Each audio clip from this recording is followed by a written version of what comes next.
Clicker? No. I mean, it's there, but yeah. All right. At the moment, no clicker. I guess.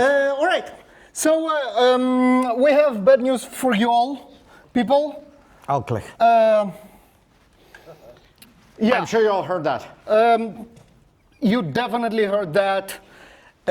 Who agrees, by the way, that we're all going to be fired soon? Anybody? It's hard no, to see, couple- but yeah, couple not of a hands. lot, actually. People are pretty confident here. Yeah, and it's a shame because they definitely will be. I don't know, a few weeks ago, Satya Nadella said Microsoft writes 30% of their code with AI now. And you might say, well, what a nice gimmick to sell more Copilot. God, that thing, yeah. But, you know. No, that's not the right slide. You shouldn't do that. You go away. You do that. Yeah, so, who heard about the layoffs at Microsoft today before yesterday? 2,000 people out of the door. What is the connection between 30% of generated code and coders being fired? Who knows? Now the thing is, it's definitely not just Microsoft. You can see the same headlines from other companies, IBM, CrowdStrike, and who's not. And you know what? Goldman Sachs just goes and says 300 million jobs are going to be replaced with AI. And this is from like 10 years ago when we were 2 million short on engineers. Yeah, a couple of years ago, definitely. It's kind of crazy. Yeah. So the scare is kind of real, right? And if you don't believe us, let's see how you are doing. That's right. Yeah. All right, go for it. We have some questions for you, and you can answer them by raising your hand. It's okay to look around. If you don't want to participate, it's okay to opt out as well. Let's start with no, questions. it's mandatory. We're going to punish people who don't vote. All right. Who here uses an LLM for something on a daily basis already? Okay, it's interesting. It started from the front row. It's like you can see the propagation. Wave. Those are the early adopters here. Oh, I see. That's why in the front row. Makes sense. Yes. Okay. So most of the people, right, uses it for work. Who uses this for work? Left side of the room. No, also right. Using it out of work. A lot if of the you same haven't people. tried it for travel planning, amazing. Oh, yeah. Restaurants recommendation, recipes for cooking, what's not. All right, who actually use it to generate code? Wow. Yeah, no, that's a lot. That's a lot. Yeah, yeah, and those The hype is real. Yeah, those people are going to be replaced soon. Yeah, okay, all right. Congratulations, all of you. Yeah. If not code, what are you using it for? Just shout it out. Give us good examples. You don't have to raise your hand. Shout it. Large data parsing. Okay, what else? Yeah. Code reviews. What else was that? Posters. Yeah. Posters. Sorry, How what? about some T-shirts designs? T-shirt designs? Yeah, absolutely. We can't see it. Yeah, no. I'm not going to undress live on stage. We're not that desperate yet. All right. When are you using it for code? Are you happy with the results? Who is happy with the results?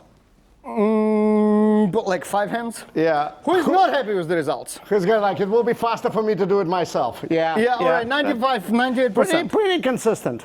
Yeah. So we talk to a lot of people. Yes, and what we hear is that I will never trust code that I didn't write myself. Who can relate? Yeah, a lot of people can relate. Who can tell me when was the earliest time this statement was used in our industry? Any guesses? 1950s.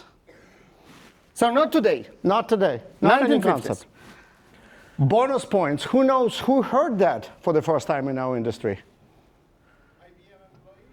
IBM employee. Possibly. Close enough. Fortran compiler users or authors? More Fortran specifically, compiler authors, and the most noticeable of them is Grace Hopper. Wow. Okay, Tomer gets a T-shirt. Tomer gets a T-shirt at the end, absolutely. There are T-shirts and stickers, by the way, for the right answers at the end. So Grace Hopper heard this in the 50s from assembly engineers that they will never try code. I heard it when I was starting in 2000s with Java. This whole Java bytecode thing will never be fast. It's all magic. We have no idea how it works. We cannot trust It's a black box. Yeah. All right, speaking about familiar quotes, how about this one? Right, so that, you all know it, that's from the 90s, that's allegedly, well, falsely said that Bill Gates said that he didn't. But how it is suddenly relevant today? Nobody's going to need a context window bigger than a couple K. Whatever tokens there are Whatever thing now. they measure that in.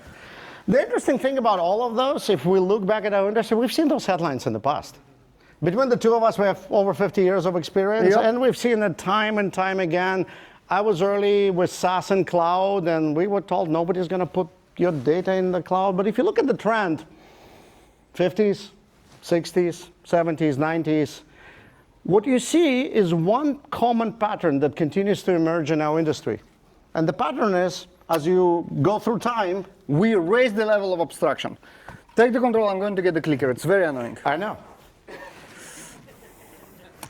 You can We continuously add additional levels of abstraction. But the interesting thing that emerges is that abstraction, if wielded correctly, is a very powerful instrument that allows us to build better, more powerful, more complex, higher scale systems. I still remember waiting for a development server to be provisioned so I can deploy something, and now I can just go click on the Amazon UI and get a farm if I need to. All right, hands off.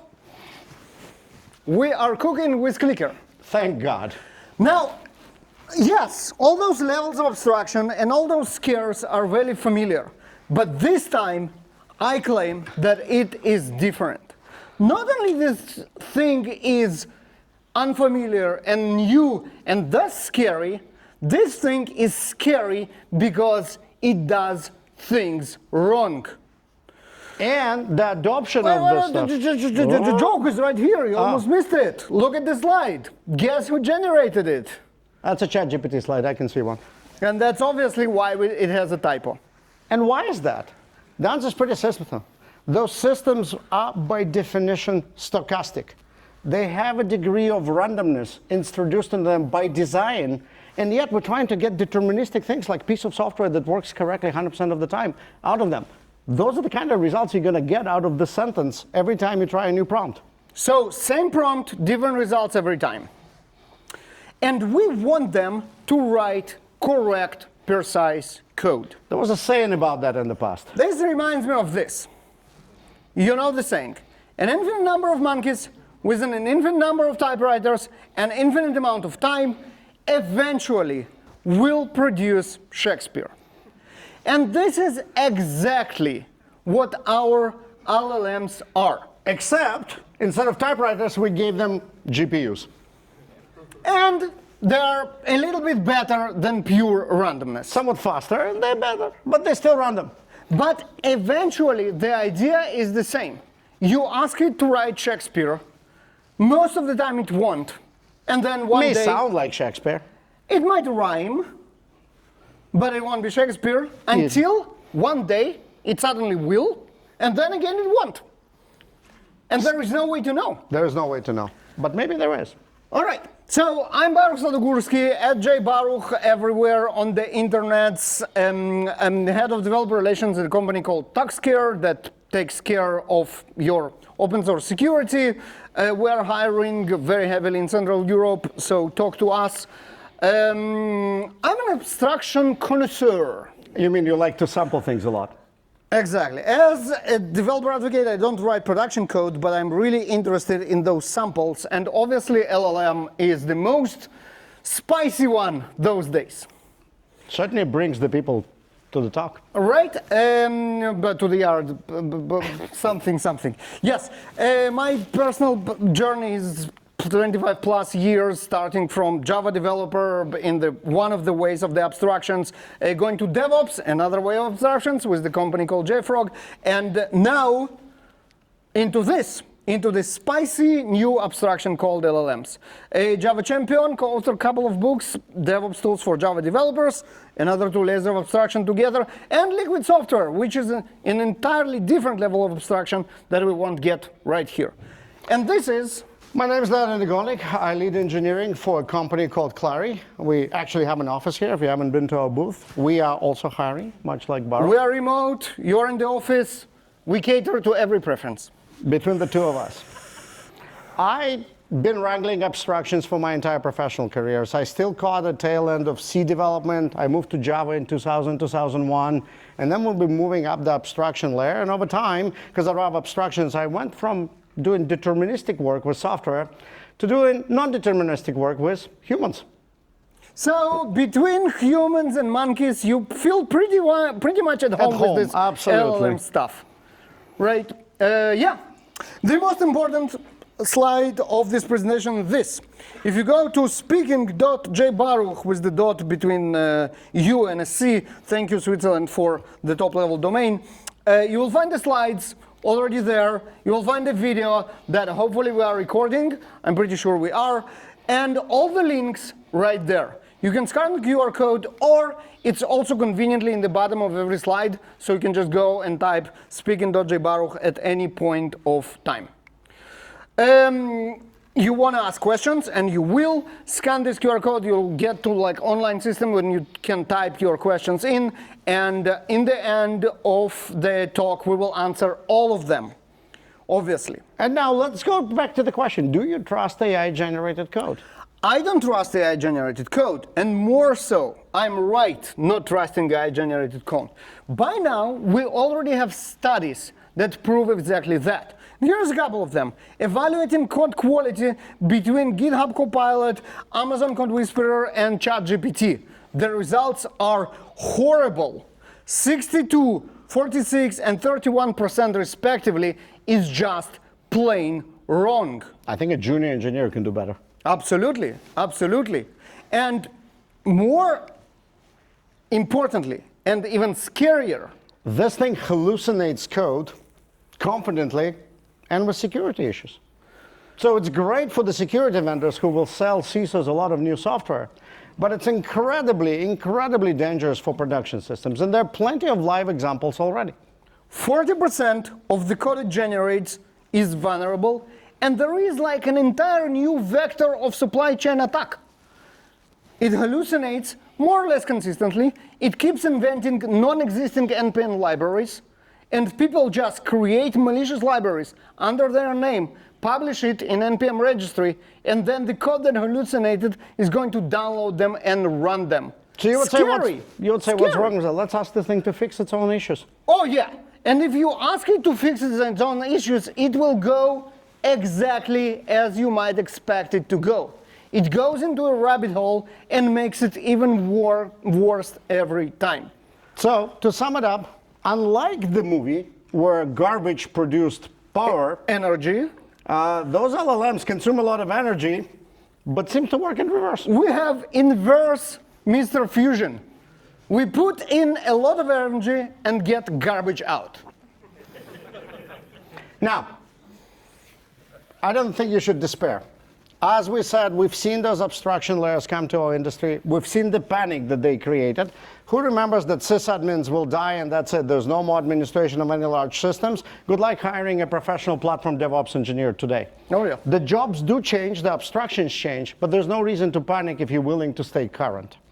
Now, this one, as we mentioned, it's tricky. To wrangle it correctly, we have to do a lot of work, and this talk is exactly about how we can do it. And by the way, we're not the only ones. If you look across the industries, healthcare, legal, HR, name an industry, there's some kind of AI psychic being built for them. And as those AIs continue to hallucinate, understanding the system we are working with becomes more and more critical. They're Why very is that? productive. And perfect example of that, if you haven't seen it, a legal professional has used an AI assistant to submit a motion or a brief to the court where the AI very confidently hallucinated a non-existent precedent. And it happened not only once, it happens multiple times. For example, just last week, it happened in Israel as well. So without the expertise to be able to judge the output of those assistants, you won't be able to succeed to do anything meaningful with them. They still make errors. They do that very comfortably, but that's by design in their case. So it's very clear now that AI is not minting expertise.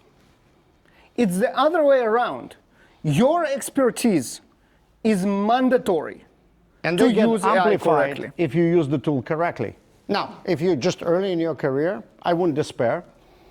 much like any new abstraction layer that is awkward and error-prone at the beginning. Things mature in our industry. But the important thing is to realize that you either need to master those expertise regardless, or you already have to learn how to translate your existing expertise into the power of AI.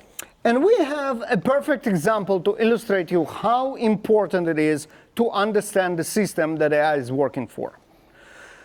The system, the story goes like that. Someone asked an AI to speed up a JSON parser. Things get slow, logical place to try, right? It didn't work very well.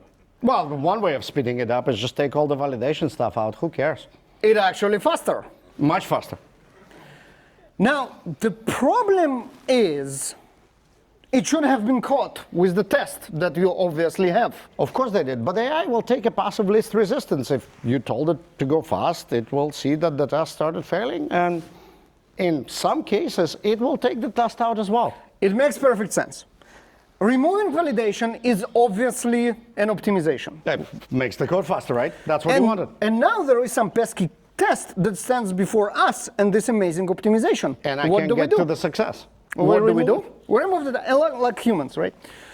Anyway, this thing, when the AI matches the tests to the code that it's written, even when the code is incorrect, it's called circular verification.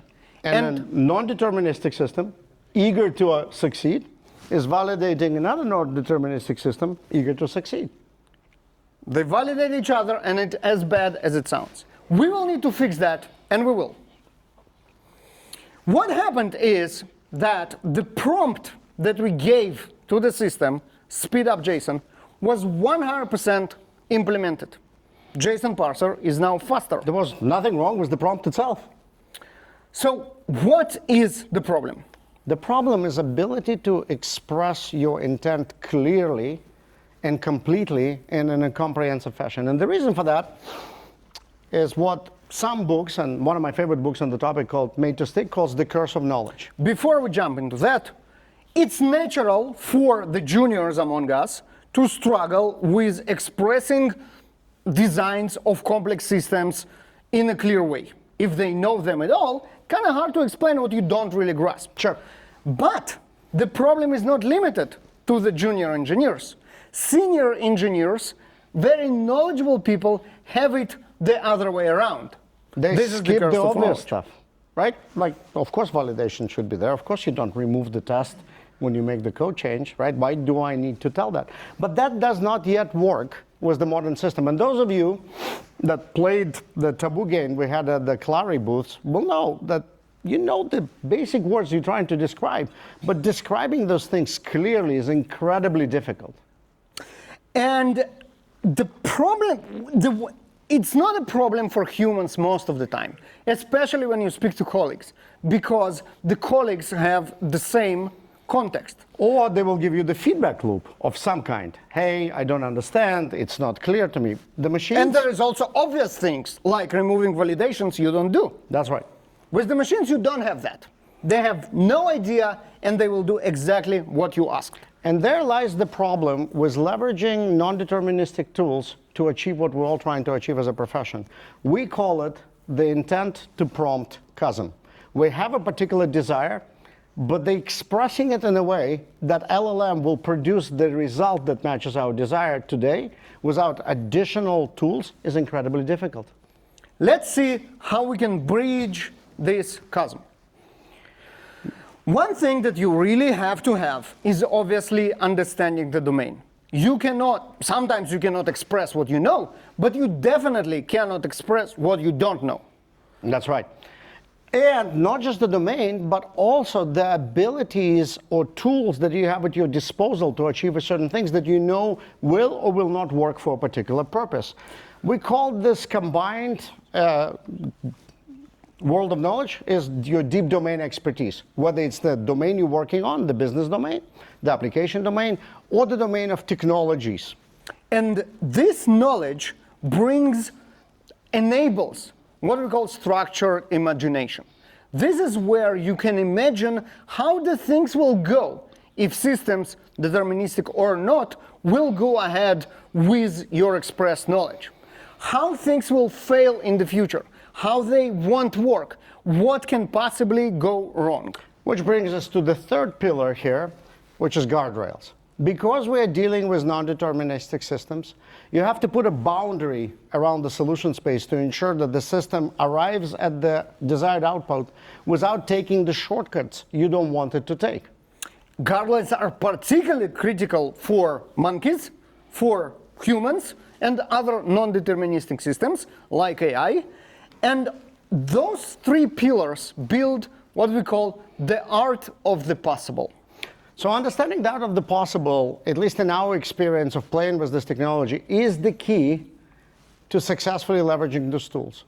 So deep domain mastery, whether it's the domain of you as the technologist or whether that's the business domain in which you work. It leads to structural imagination and envisioning what can go wrong. And most important, setting up the right guardrails, where we'll spend a lot of the time for the rest of this keynote. So, speaking about guardrails, when we speak about guardrails in software engineering, what is the first thing that comes to mind? Anybody? How do we implement guardrails How in do software we set engineering? guardrails in our systems today? Tests. Thank you very much. Thank you very Tomer much. just can come on stage and predict the entire keynote. Yes, His obviously. LLM is clearly working. We didn't pay him though. Yes, obviously, tests are the expression of guardrails in software engineering. For them to be guardrails, they need to exist before we actually write code. Does it sound familiar to anyone? Oh, yeah, it's okay, you can shout, it's hard to see the hands. Yes, we tried this at the industry once. I'm old enough to remember. Those, like for a few years, TDD was all the rage. TDD What was what is TDD? Test-driven development is the idea that you write the tests before you write the code. It has tons of benefits, like it gives you the confidence that what you actually wrote in the code is exactly what it was supposed to be, because TDD tests serve as a contract. They express what needs to be done, which is particularly critical for LLM, because if you remember, expressing the intent was the first challenge that we have. Not only that, those tests serve a lot of other purposes. Majority of us work on code base we did not create. Isn't it nice to have an automated set of tests that tells us where we broke something or not, acting as a safety net for us? We need that safety net. The machines need it even more. And now, if we have tests up front, reading those tests and comparing them with what we wanted serves as expression of intent. I don't know about any of you here, but I did not get into software engineering to write tests. I got puzzled and intrigued by writing code because I had an idea, I could go write something, and I could see it in reality. And I think a lot of people in our profession are like that. This is what we call bias for action, and this is all of us. We want to write code. When we have a problem ahead of us and we know how to solve it, we just go and solve it. This is one of the main reasons why, how many of you practice TDD actively day to day? Like what, 5%? Exactly. 5%. Exactly, right? And kudos for you who do. You have huge self-discipline, respect. Not only that, you have an advantage ahead of you by understanding this approach and how to leverage the modern AI sidekick. Exactly, exactly. Now, the solution for the problem that we don't want to write tests up front might be in AI. AI can generate those tests for us automatically as we code and actually provide this discipline as a side effect of just going and doing the thing. And that's a great benefit. Think about this. The code base that is developed like that continues to be covered by tests. And I have a project on my laptop that was done in that fashion. I have 98% code coverage without even trying, right? Which means then 3 months down the road when I come to that, I have the safety nets. And it builds that iterative loop of discipline that allows you to write this together with a bunch of other people and making sure you don't break things. And this is very cool. The beautiful thing about it, that it can be actually, if not enforced, then at least suggested. AI agents like Windsurf Cascade and Cursor, Junie, inside Copilot, JetBrains, maybe. GitHub Copilot, and others, we can write rules and guidelines that will tell the agents what to do and not to do. More like encourage. Guidelines more than rules. Yeah. Yes, and this is definitely a good start. So we believe that TDD is that first link in the chain that bridges the intent and prompt, but it's not enough. Now, another reason why test-driven development never became a standard is because the second party that was supposed to be our companion in validating the intent through tests Were our friends in product management. and business and design and everybody else who is not capable of reading tests. How many of you have your product managers read your tests? Yeah, no one. Oh, there's one hand. Oh, We okay. should talk after this. Yes. My product management team is here in the room. Please pay attention. Do what they do. We'll connect you. Yeah. But realistically, product managers don't get into this profession to write this deterministic gobbledygook we call code. They want to be as creative and as expressive as the literature of Alexander Lem. So what they do know how to read is text.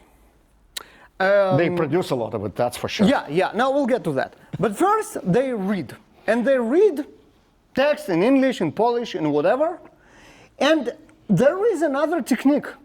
We tried this once. That allows us to write the tests in almost plain language. Anyone? BDD. Exactly. Much like TDD. BDD. Who's practicing BDD? That's even funnier. Okay, two people. Three. All right. We should send my product And manager. Tomer, come on, Tomer. That's your, what's going on? Also didn't take. Boromir, whoever gets the joke. Yeah, so in any way, BDD, no one does it except for Tomer and a couple of other people, but, and it's for a good reason. And that's the reason Leonid just mentioned. Product managers and other business people, they can read the spec correctly, but when it comes to writing this rigid spec of given, when, then, they feel constrained. Because, as Leonid mentioned, Creative personalities. What can I say? They just write whatever they think that comes to mind. So, the BDD met its inevitable end Yes. of the benefits never outweigh the hustle. Because in the end of the day, if the product managers don't write it, and the developers have to write them themselves, What's the point? we are biased for action. We want to write code. No one wants to write spec just to become tests before we actually start to write code, because we want to write code. And now the problem is getting even worse. Who needs any of this where I can just chat with my IDE? I can wipe code, I can express my requirements, and it writes code.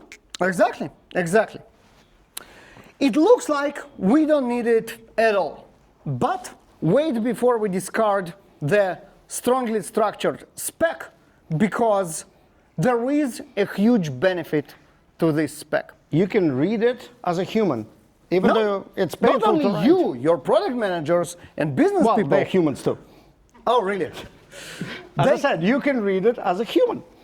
They're easy to read, they're painful to write, but the good news is we now have tools and techniques that allow us to write them and translate a basic set of requirements written in a narrative form to structured set of requirements as the first pass, and they're still in a form that is readable and readable efficiently. The other side of it, that it's executable by machines. We don't need monkeys to go from spec to code, and this will become very important very soon. So that brings us to the entire set of links that we believe today constitutes what we call intent integrity chain. How do you ensure that your original intent got translated into working software correctly without anything being lost in translation? Let's break it down. This is how integrity chain works. Humans, including product managers, write prompts. We iterate together over those prompts until we are sure that it captured intent. This is free-form language. We do Stanislav Lem. We do whatever we want to do. Shakespeare. You can write those in poetry. In Shakespeare, absolutely. Now, we give this, and we have the machine translate those free-form specs into a standardized, rigid set of requirements that are still English and English readable and understandable by mere humans. Next step, once we have this rigid spec, which is readable by humans, but also executable by the machines generate the tests out of those specs. Once the tests are done, we let the monkeys loose and let them write code, type on those typewriters until we have Shakespeare. Or Shakespeare validatable set of code. This depends. How good the Shakespeare will be, Leonid, depends on how good your tests are, which depends on how good your spec are, which depends on how good your prompt are. So for those of you that studied control system and manufacturing systems, if you have 20% error rate at any of those stages, the final output is about 60% accurate. Why? Because humans are stochastic. They are. LLMs are stochastics. Monkeys are stochastics. Right? And that brings us to a very important rule of working with LLMs. This is intent integrity chain. We're talking about integrity. We're talking about validation. And the first rule of validation with AI is never trust a monkey. Right? You have to constrain it. And we have an approach for you. Let's review. Let's look at our chain and see what we can trust and what we cannot. Should not, even. So let's start. First artifact in the chain is? Prompt. Form Prompt of is requirements, created right? By humans, By the humans. requirements. And no validation really needed here because we just sit and discuss what we write. There is like nothing to validate. Yep. Next artifact is spec. Yep. Spec is written by monkeys. If it's written by monkeys, it cannot be trusted, period. And we know that today, and that's why we have rituals like grooming, spec review meetings, and various other ways of ensuring the intent got translated into something we're going to give to a software engineer to implement. We do that today. Next step is generating tests out of specs. This is done by monkeys, and it means that it cannot be trusted. But what if we had another way? The other way is introducing determinism at that stage of the chain and take the monkeys out of generating the tests and ensuring that once you validated the English readable, human accessible desires in the form of specifications, the tests represent those things correctly. Verifiably, algorithmically. And this is very important, and this is what, at the moment, Gherkin with Cucumber gives us, and tomorrow it will be another way of generating code out of spec. But the part that the spec is machine parsable means we don't need monkeys to go from spec to code, and this is critical. Let's go back to the list.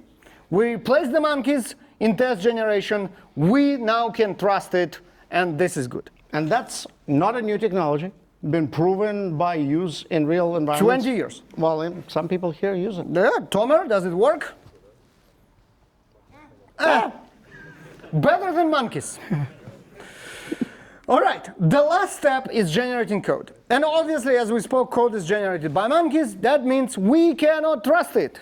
And if we cannot trust it, we need, again, machines to help us. Remember our example where the JSON parser got faster and the test got removed? How do we solve for that? We had another guardrail. Once we generated the tests, we logged them. we ensure that those tests can only be changed when we intend positively to change them. And by the way, locking can mean different things in different tools and frameworks. It can be as simple as just making the files read-only. Absolutely. And this is a pure nature of TDD. You don't touch the tests while you write code. For humans, we just say, don't touch the tests. With monkeys, this won't work. They will touch the test unless you put the test in a cage. Let's review again. So Artifacts. now we can check that every stage in our chain is actually validated. Prompt, created by humans, validation not They required. gathered the requirements. Spec, generated by monkeys, and then verified by humans. Because spec is readable, we read through given when then, and we check that what we have in a spec matches our original intent. This is our beginning of closing the gap in the intent to prompt chasm. And then we use the machine to generate the tests, and we use the machine to ensure that those tests pass when we are ready with the final set of the we're code. not there yet. So test is generated by the machine and validated by the fact that those tests are generated without any variability, because it is compiled from spec to test. The last step is monkeys writing code, verified by the fact that the tests are read-only and cannot be changed. Validated by file system that enforces our read-only files. One of the interesting side benefits from this approach is we get, in a way, a system that is self-documented, which allows us to create what we call a shared understanding, and making that shared understanding of the system behavior executable. And this shared understanding doesn't have to be in the form of those nasty specs that some people like, some people don't. We can ask monkeys to generate any kind of information between the prompt and the spec, because this is where the vulnerability between the intent and the prompt lives. And those documents are live documents that will eventually become executable once they become spec. And the most important thing here is only the things that make it to the specs verifiably become the tests that can ensure the correct behavior of the system as we intended. And that's the only code that eventually will be written by LLMs, because the only tests are there. what passes those tests will actually stay in the code. This is where Shakespeare is being written and validated all the way back now through the chain to the original question, if this Shakespeare or not, that we asked in our prompt. So Baruch, we've been waxing theoretically for like 40 minutes now, maybe 30, about those ideas. Does it actually work? Surprisingly, it does. Surprisingly, because monkeys. We've been playing with the idea of intent integrity check for a couple of months now, and we did endless amount. I need to start and stop. So, Oh, you want to do it? You do. Yeah. So there is a surprising amount of work that is already actually happening. So the demo we're going to show you is an IntelliJ's Junie, but I personally prefer Windsurf. We've done this with Cursor, and the amount of tools that is emerging is just crazy. The concepts are the same, the underlying principles are the same. And All right, let's see. I sped up the monkeys part, but we will stop as needed and we'll see what's going on. Right, so here we go. We have a project that only have the guidelines and the prompt itself. And you can see the guidelines. Those are the intent integrity chain rules. We go into every step of the way, how the spec is generated from the prompt, how the tests are generated from the spec, and how the tests are immutable after they are done. You can see here exactly the locking rules, what is allowed to be touched and what is not. And those are, you can see now exactly the stages of and what to do in case of design errors and stuff. If you remember those deep domain understanding, that's Yep. another example of how we express that our understanding of the domain for our particular project, and that's how we guide the LLM to execute it the way we believe the approach should be executed. And now we have the prompt, which is again our expertise. We ask the LLM to create a simple to-do task. We provide some elements of the design. For example, I asked it to be in memory only, but most importantly, I asked it to adhere to our intent integrity chain methodology while writing. Let's see what happens. Why in memory, by the way? What was so important to you here? As with humans, monkeys have a hard time grasping complex systems. The simpler the task we give it, the better chance of success there is. Which is a very nice point to bring back another technology or methodology that we all love and hate. And that would be small pieces, Micro. something. Oh, LLM completed my sentence. Microservices. Microservices, of I course. heard that. Microservices become suddenly very, very important for two reasons. First, monkeys have a hard time grasping large complex systems. Second, the Shakespeare that we get in the end will be probably pretty nasty in terms of quality of code. It will be complete in terms of functionality, functional, non-functional, because it has to pass the tests. But the quality of the code itself will be questionable. Do we want, when we need to change something, to go into this code and sieve through all the monkeys' output from different directions of the monkeys? We probably don't. What do we want to do? We want to write a new prompt. We might want to fix some specs, and then let it write it again. All right, let us continue. So we gave the machine the prompt, and it started doing its thing. It's creating a documentation directory.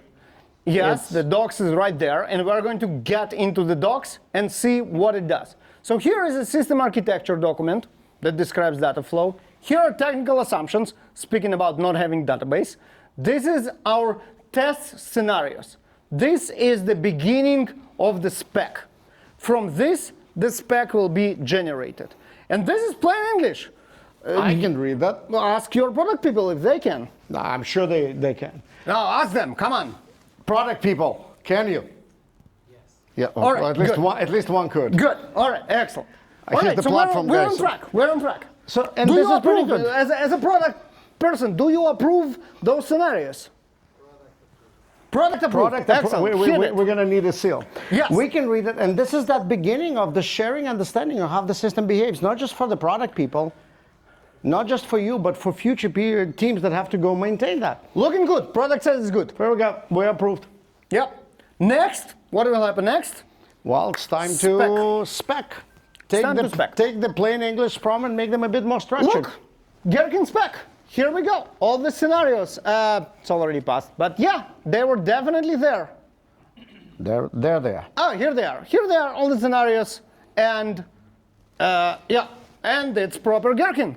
And Tomer has Vietnamese flashbacks from looking at that, as he should. But yeah, now we don't write them. How cool is that? We only read them. We read them together. And this is absolutely critical because this is where the gaps start to pop up.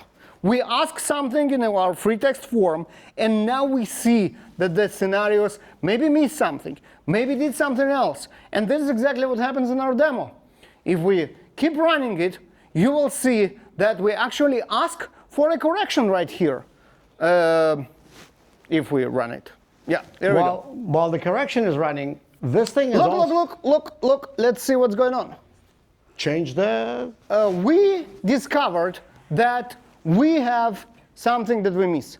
After reviewing the spec, we identified one missing feature, and then we asked it to go back, with the process, with the change process of intent integrity check, and add new stuff. While it's doing that, you may have noticed that everything here is also version controlled. Absolutely. So you have the full history of your shared system understanding. You have great commit messages, by the way. Those things are way better than any human I know doing this. And that gives you additional shared understanding of the system has evolved. Why did it evolve? What was missing? And what caused an introduction of certain requirements? And because it is in Git, we can actually see diffs between what used to be and what's not. So here we are. We're generating tests and making sure that all the scenarios are translated correctly from the scenarios into tests. Right? This is the diff. That's what we asked to get changed. And those are all the new pieces that are getting added to our specs to make sure that now we don't miss anything. And yeah, it generates the tests, and we will log the tests, and will generate the code. In some point of time, it will start running tests, and it will have mixed success with the tests, and it will keep doing it until it is actually a success. Here we go, fail test, and then more fail tests, and then eventually let it run, and then eventually we will see, yeah, still fail tests because monkeys. And boom, we got lucky, not yet. Are we? Almost. Almost. There we go. Shakespeare. Pure, like randomness, not pure, but a lot of randomness and variability in it, and eventually all the tests pass. Now, once all the tests pass, we know that all the specs are fulfilled, and specs were approved, so we're 100% sure that we have our integrity intact. So we moved from the initial intent of building the to-do application through translating all of that intent into intermediate clarifying stages, verifiable stages that were deterministic, and then the final result.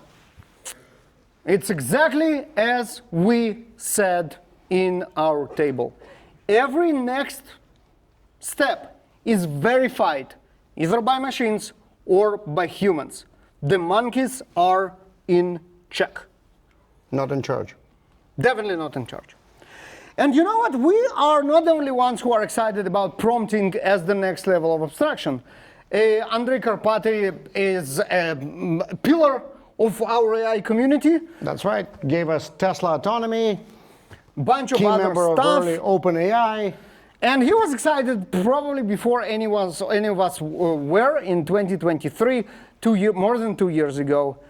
And we want to add something to that. What you saw right now, the intent integrity chain, is not just about prompt. It is about intent alignment. Starting with an idea, making that idea verifiable, making it shared, translating it into predictable deterministic tests, and then getting the code back. 3 things to take away. We've been in this industry for too long to not realize that every abstraction we see starts with panic, whether it was move to Java, whether it's the move to the cloud, whether it's this move to AI where all the jobs are going to make tomorrow. Don't panic. Mastery matters more than ever. You know, all the individual contributors that didn't want to become managers because they need to deal with people who are not deterministic, terrible to manage, unpredictable feedback loops. Variable feedback time things. Yeah, both time and quality and all that. Me. Congratulations to me. Now we have to manage monkeys. And So, this is where mastery matters more than ever. and this mastery applies to whether you've been in this industry for a long time, which is mastering the new tool and learning how to turn that into a force multiplier, or whether it's mastering, guiding this tool and learning the fundamentals of our industry without learning some of the basics of the mechanics of writing the code. I despise Python personally. I've never written a line of Python, and now I have 3 or 4 different useful projects written in Python because it seems to be the choice of Claude. And it doesn't matter to me anymore. It doesn't matter to you because you don't manage code. I manage the requirements. monkeys. Exactly. And as we said, particularly the intent integrity chain has a very powerful side effect of executable shared understanding. Those ridiculous Gherkin specs that everybody were too happy to get rid of suddenly play a central bridge between humans, monkeys, and machine. And is it like the best we can come with? Probably not. Probably not. But we live in exciting times. These things change every other week. And the idea that it's something that people can read and then machines can execute is more important than ever. With that, would like to thank you. This is Baruch and This is Leonid and But it would be a disservice to another collaborator of ours who works with us on this keynote to not introduce them as well. Do we have sound? We do have sound. I'm thrilled to have been part of this project. Working on the intent integrity chain with you has been a fantastic experience, and I can't wait to see how it transforms the way we think about AI-assisted development. I'm really looking forward to seeing it make a big impact and help everyone build better, more reliable software. Thanks for having me on board. Welcome, ChatGPT. In all seriousness, this keynote, including every single slide that you saw, would not be possible without an LLM. 8 weeks ago, those slides would not be possible without some modern tools that we just released. The intent integrity chain as a concept was synthesized out of the basic ideas that Baruch and I were working on as we were thinking about this keynote. Yep. And obviously, speaking.j Baruch is where you go to find the slides, the video, all the links, everything we've been talking about, the video of the demo, the GitHub repository with a detailed description about what integrity chain is, how it works, so you can spread it around if you like the idea, and please do. And of course, with that, we have times for questions and what's not. Let's see what questions came in. Yes. You need to move the thing to the thing. Yes, I need to move the thing to the thing. Let's move the thing to the thing. This is how we move the thing to the thing. I guess. No, it's second not. screen. Second screen. How do I move this thing to the second screen? I have no idea. You did it successfully in your last time. I did, but not this time around. All right. Drag. I can drag. That I can do. See? Yeah, Magic. dragging works. And then there's a Q&A tab. And then there is a Q&A tab. I think I'm on it. I'll do it. I can see. You can see? Yes, Yeah. right there. Click. And click. Ah, here you go. Perfect. Full screen. How do I do full screen? The green thing. The green. The green. All right. So the monkeys get to do the fun, creative stuff, writing code. We just validate the specs. Doesn't sound like a fun future. Well, I don't know. I had enough fun writing assembly code. And then I was told that, like, you know, being a Java engineer back in 2001 is not being a real engineer. And yet I think most of you here use higher level languages. I'm sure you will find an outlet for your creativity. I don't think the job of a software engineer will be constrained by just verifying the requirements. you will write the pieces of software that you like, and you will let monkeys write the pieces of software that you don't like. This is perfect. This is actually much better than writing everything by yourself. Yeah. Yeah. How many years are left until Skynet Matrix, really? I saw a very scary diagram the other day. It goes like the singularity graph starts with like the mice intelligence, and then like dogs and cats, and then what's not. The gap between stupid people, where we are right now on LLM level, to smart people, which is singularity, is that short comparing to the distance between mice and stupid people.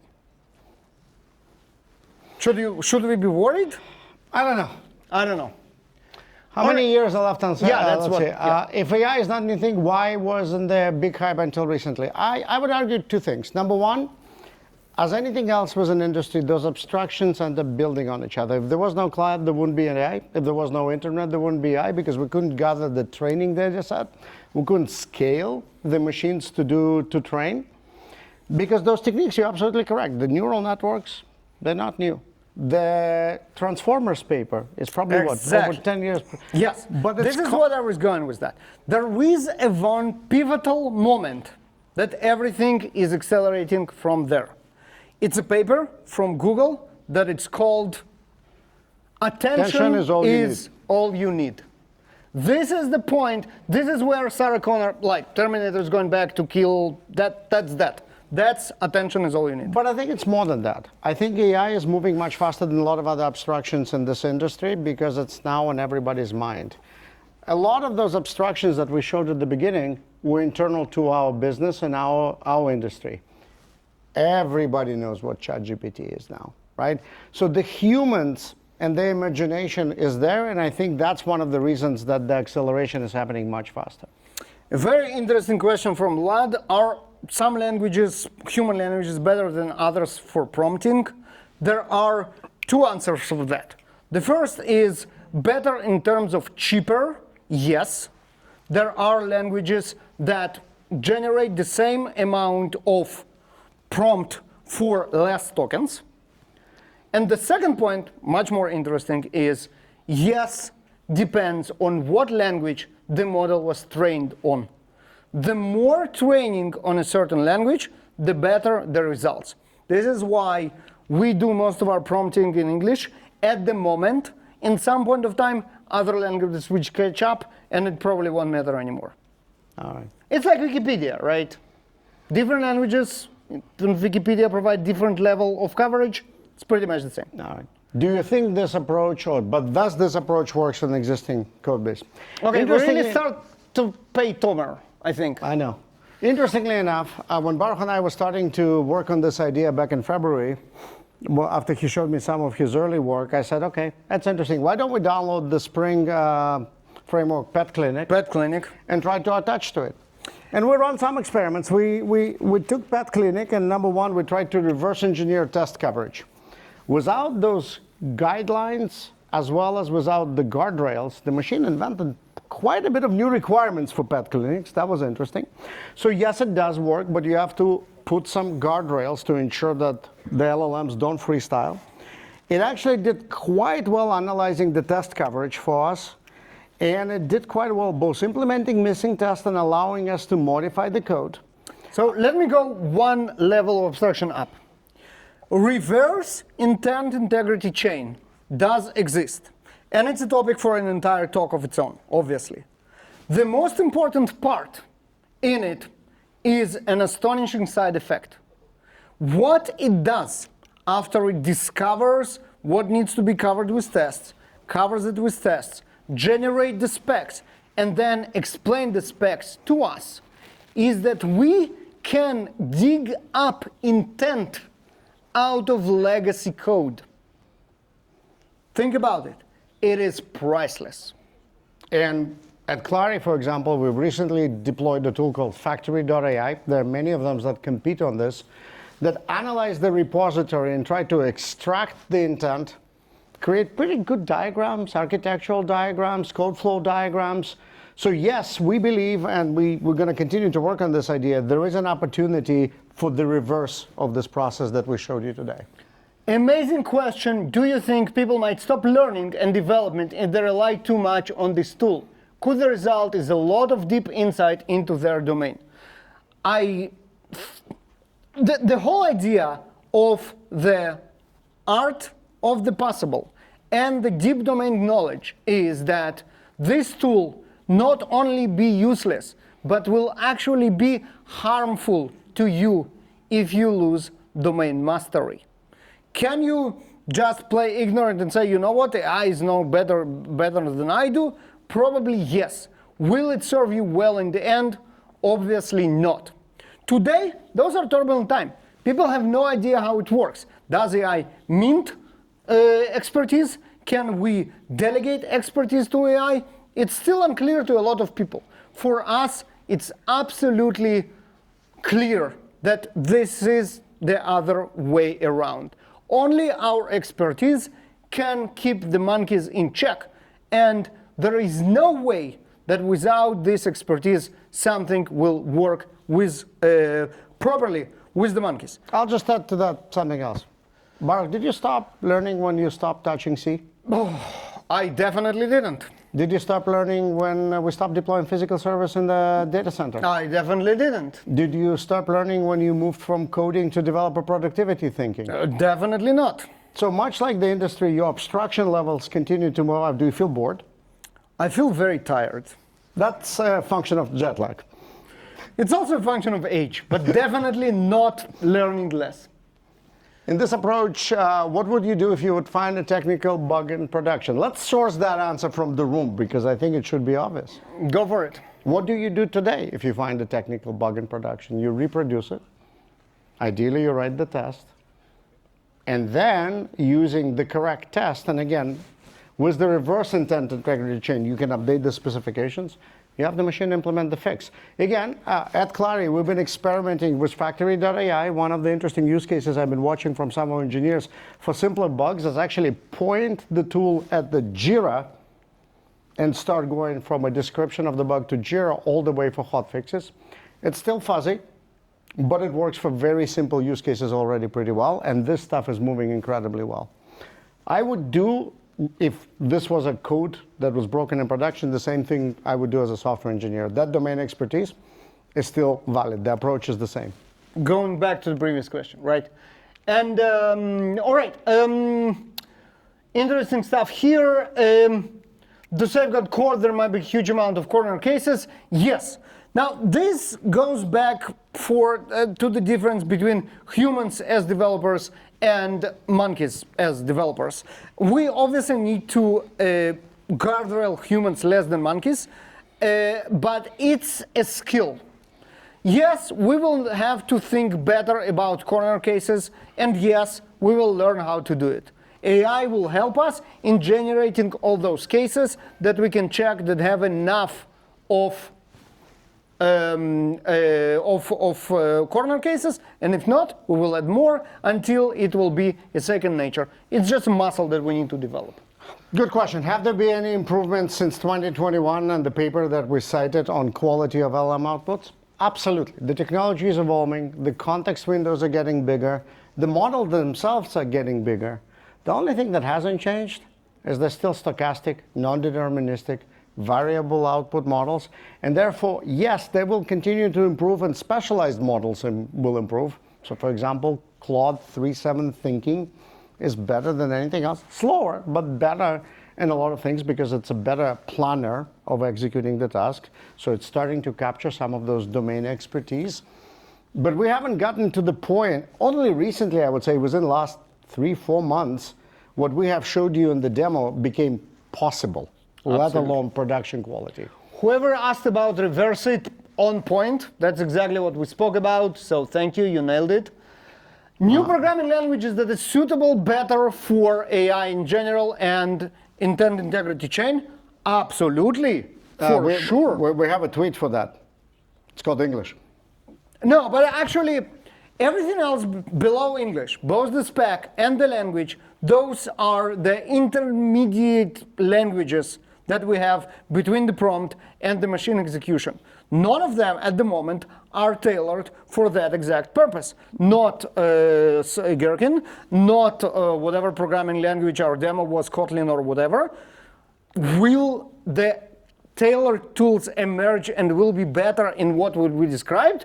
We definitely hope so. I actually believe that, because if the history of any indications, every time we found a new set of problems, we emerged with much more abstract way of doing things. Garbage collection to memory collection, rather, memory management to garbage collection, right? Yep. So this industry, if you believe that it will continue to develop the way it's been developed, yes, something will emerge.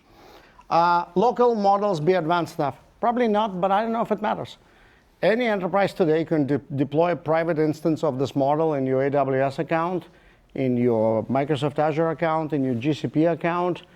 So sending your IP to a third party is no longer an issue, because a lot of those models are available and you can go deploy them in your infrastructure if that's the requirement for you. Again, Clary, I'll use concrete examples. We use some Claude 3.5 sitting in the cloud. We have a private instance of Claude running as well. Our security team is using for their own internal purposes. So I don't think IP or security is going to be a big problem if you really want to use those tools. Yeah, were our slides generated by AI? Duh. Obviously they were. Every single slide outside of No, the tables weren't. But the tables were human. Thank you. Human Yes. curated. Yes, artisanal tables. Yes. Every single slide in this presentation was done by ChatGPT 4.0. Yeah. What idea supports running tests by AI in a loop? What about non-business requirements like performance, transactional? Great questions. You saw the demo running in Juni inside IntelliJ. We can do about the same demo with about the same results. It's monkeys, so there are variables, but eventually getting to Shakespeare, we did it Windsurf?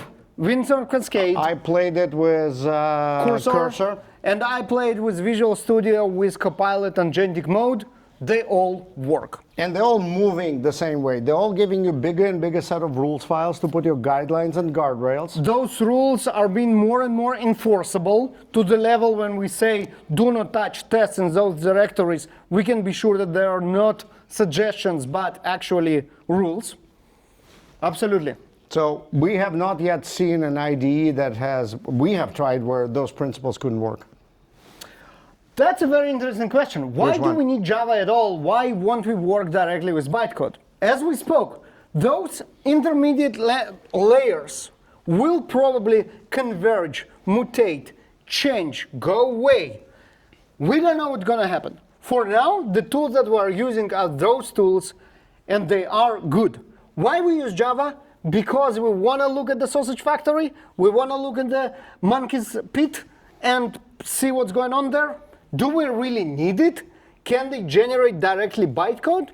Maybe. That's an interesting experiment. And they can. The problem is the current model that people pay hundreds of millions of dollars to generate are trained on available content on the internet.